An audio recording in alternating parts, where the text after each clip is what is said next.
BDR সদর দপ্তর পিলখানায় বিদ্রোহের ঘটনায় মামলায় আসামি বিডিআরের উপসহকারী পরিচালক ডিএডি বীর মুক্তিযোদ্ধা মোহাম্মদ আব্দুর রহিমের কারাগারে মৃত্যুর ঘটনায় সাবেক প্রধানমন্ত্রী শেখ হাসিনা সহ ১৩ জনের নামে হত্যা মামলা করা হয়েছে।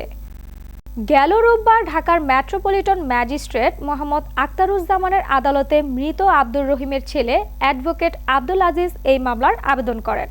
এ সময় বাদীর জবানবন্দি গ্রহণ করে আদালত আবেদনটি নথিভুক্ত করার আদেশ দেন।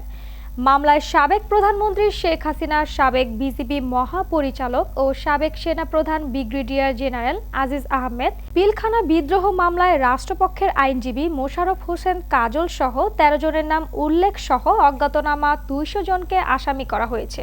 মামলায় অন্য আসামিরা হলেন সাবেক কারা মহাপরিদর্শক ব্রিগেডিয়ার জেনারেল মোহাম্মদ আশরাফুল ইসলাম খান, ঢাকা দক্ষিণ সিটির সাবেক মেয়র ব্যারিস্টার শেখ ফজলে নূর তাপস, শেখ সেলিম, নূর আলম চৌধুরী লিটন, শেখ হেলাল সহ আরও অনেকে।